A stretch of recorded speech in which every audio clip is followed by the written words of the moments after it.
Remember what I said, we're trying to deal with solving a problem. We're not looking to buy instructional technology for a classroom that will augment what's going on. We're looking to specifically look at a student, the student's difficulty, and then see what we can do to help. Now, where are we going to get this information from? And you know what? You already have it. The evaluations that have been conducted by the child study team and other professionals contain most of what we need to consider. For example, you have psychological testing already in the student's folder. You've got educational testing. You've already seen from the educational testing if there are issues with fluency, with decoding, with encoding. There is speech and language evaluation, so we're starting to get a sense of not only the speech and articulation issues, but language and how the student addresses and deals with language. We may have OT evaluations. There may be a physical therapy evaluation. You may have a neuropsych. But you have already got the first chunk of information that you need. What are we going to find there? Well, we're going to find information about his cognitive functioning, his decoding or encoding skills. We'll find out about comprehension, whether it's reading or listening. We'll take a look at sentence writing skills, visual memory, spatial relations, fine motor coordination. We're going to gather up, just by looking at those evals now with a new lens, the information we need. So what do we need to know?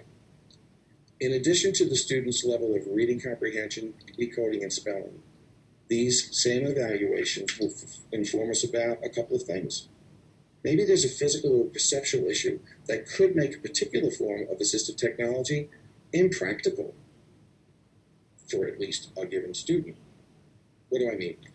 The OT may have completed an evaluation, and that evaluation tells us about the student's inability to use a computer keyboard or some other device that would require fine motor dexterity.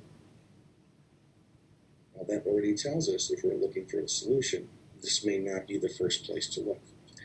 Maybe the results of testing of the student's short-term auditory memory or listening memory or auditory working memory, maybe those results suggest to us that the student has not only an ability but a need to use some type of digital recording pen to take notes while he's listening, or some other device for capturing speech and turning it into text.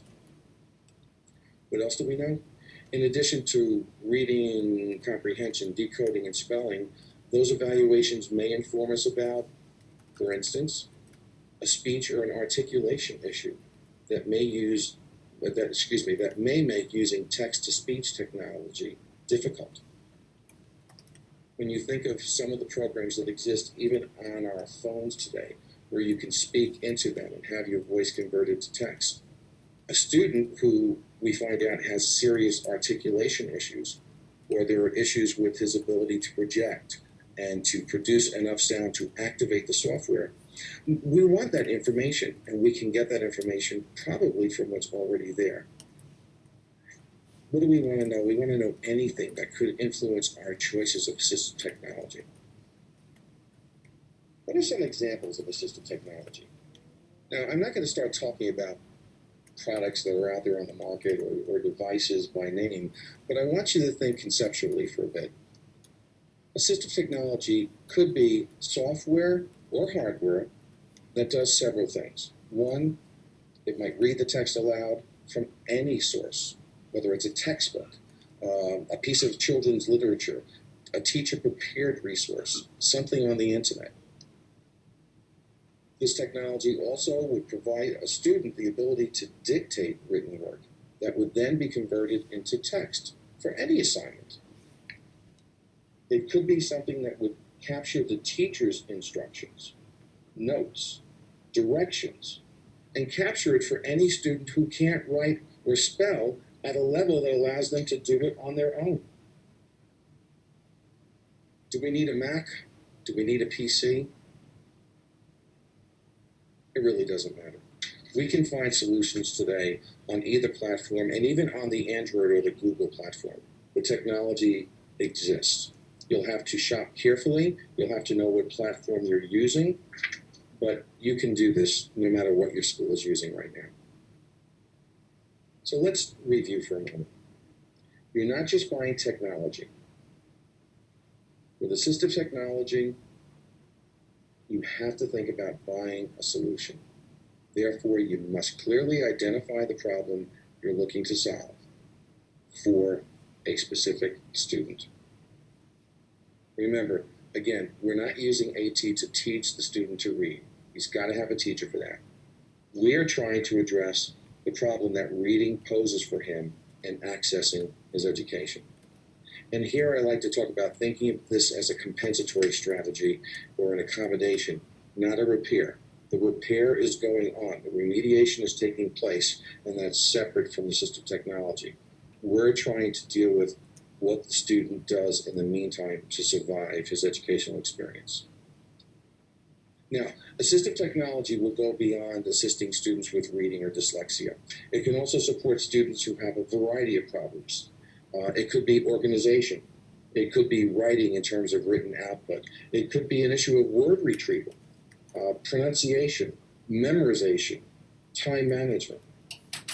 There are many issues that could be addressed with assistive technology. But as with dyslexia, we've got to carefully identify the problem.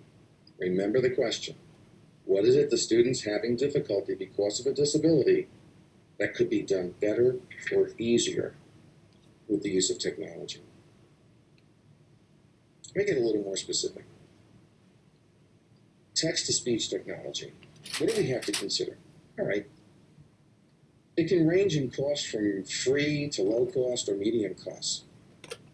If you provide it in school, it's only logical to think the student's still going to need it at home in order to read his homework assignments.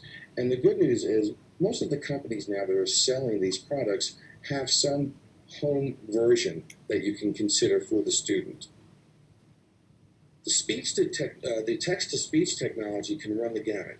It could be digital text or textbooks available at places like bookshare.org or Learning Ally, or even commercially available digital text that can convert text to speech. So it could run from those products to things like free or commercial programs that convert text to speech. In addition, today's latest operating systems on both the Windows and Mac operating systems have the ability to do both of these things. You can convert text to speech, and you can convert speech to text. Whether I'm sitting at my PC laptop or my MacBook, I can toggle a switch that will allow me to dictate anything I want into an email, into a Word document, or any place. And I also have the ability on both of those platforms to look at a document on my screen and have that read aloud to me. And it's free once you have the laptop or the device that the student will be using. What about issues with taking notes again? Now we want to go speech to text. The solution can be something that, a device that would record the lecture, a device that can allow the user to both write what he or she is able to, and also capture the audio to fill in the blanks on what they were not able to write down. It could be a device on which the student will type notes for clarity and legibility because his handwriting is so poor and his fine motor skills for holding the tool are so poor. It could be a device into which the student can dictate assignments or things to remember. Just yesterday, I think I asked Siri to remind me to do 4 things, and I can even tell Siri to remind me to do them on a given date and on a given time. It could be software that can record lectures on the student's device, whether it's a laptop that's in PC or Mac platform, and it can record the lecture using the built-in microphone on the laptop and then sync that audio with what the student is writing or typing onto his keyboard. I work with a lot of college students, and just about every college student I work with loves to have the ability to tape all of his lectures. I have yet met the college student who wants to listen to all of those lectures again. But a device that can allow the student to take the notes he is able to take and still record the remainder is wonderful for these students. Why? Because they can go to a place in their written notes. And if they're using a pen tap that place. If they're using a computer, put the cursor in that place. And then listen to that section of the lecture where they either stopped taking notes or couldn't catch up. So these devices are lifesavers. Now, some of these devices will still require writing, like the pen or the laptop I just spoke about, but others will not require writing. And please, let's consider something at this point. We teach students so many different ways to take notes. We have using the outline, using the Cornell note-taking method. It doesn't matter the system that we teach. Taking notes is really about auditory working memory, being able to hold up there in your forehead, for just to identify a place, the information that's being said, holding it there long enough to get the message down to your arm and transfer part of that information onto a piece of paper or onto a laptop. It could be, and often is, about a physical disability, like a paralyzed hand. Taking notes could be about a writing disability. And it's about being able to encode or spell the word that one needs in order to write on the page. Students who have this difficulty will look up at the board just as other students do and see things out there that they know they're supposed to put in their notes.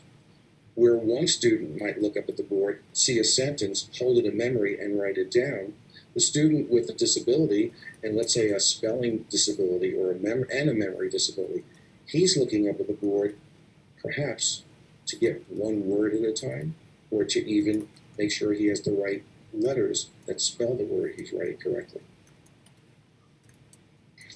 What's going to follow now, though, is a model that I want to offer you to use when you begin considering the use of assistive technology. These next slides compare the familiar process of how a computer works with the process of human learning. They go beyond the focus of today's topics of dyslexia, but I think they'll help you to further understand the concept and its application for any students for whom assistive technology is being considered. Think about the computer for a moment. What are the elements of a computer? There are input devices, right? We can type on a keyboard and get the information in, or we can download it from the internet, or we can send a message via a mouse or a clicker if we're doing a PowerPoint. So we have input devices. We have output devices, the display, sound, a message going back up to the internet. And then we've got memory, and there are two kinds of memory. You've been around computers long enough now, we all have to know that we have RAM, which is that short-term memory, and ROM, or long-term memory, stuff that's going to be saved on the hard drive. And then we have processing, making the connections, putting things in the right place. So that's the computer. If you think about people, well, we have input devices also, and we have channels that bring information into us. We have output devices. We have memory, and we too have short-term memory, long-term memory. We have experiential memory. And we have output. I like to think of output as the teacher told me, show me the money. Show me you learned what it is I wanted you to learn. And that's where the output comes in. So, real quick. Input. How do we acquire the content? We hear it, we listen to it, we pay attention to it. We see it. It could be a video. It could be something we're reading. We touch it. I think in terms of some of the performance skills also. Musicians, sports, smell, olfactory senses. And people laugh when I say that, but I always tell my listeners that I want to make sure that the chef back there in the kitchen can smell bad fish before it winds up on my platter. But there are areas of work that smell is very, very important for. I know my car mechanic can see a drop under my car, pick it up, rub it between his fingers, smell it, and tell me whether or not I've got a problem with leaking oil or it's just my coolant. And then, of course, there's taste. So those are the areas of input that we look at when we're thinking about assistive technology. Is there a problem in one of the areas of input? Output, demonstrating that we know the stuff. And we do that by writing. We take tests, we write papers, we write reports. We speak. We might give an oral report. We take a test. It might be an oral test. We give presentations. We have to perform. Did you learn your piano lesson this week? Are you able to swing that bat in a better fashion than you did 2 weeks ago? We may have to create things. These are outputs, and these are how students get to demonstrate that they've learned something. So we look at those challenges. We look to see, is there a writing issue? Is there an issue with speaking? Is there a motoric issue that could affect performance? What goes on in between is processing. It's thinking, it's understanding, it's deciding, it's making connections, it's attaching new knowledge to old knowledge so that that new information has a place to go. Just as when you save a Word doc, you want that Word doc to go where all of your other little Word docs are so that they're all living together and you can find them more easily. Well, that's what we want to see happening to the student who's making connections and able to file that new information someplace where he can find it again later. And there's memory. We have to hold things in memory, and again, it could be short-term, long-term, working memory, visual, auditory, experiential. This is the model. This is what we're talking about when I say we've got to think of the individual student, where he's experiencing a problem, and what technology is available to help address that problem. I hope you found today's presentation beneficial. Again, it's only an introduction, but if you can understand the concepts I'm speaking about here and then go further in your study, you will become an assistive technology expert for your school and be able to do something very, very important for one of your students. Thank you so much for your time.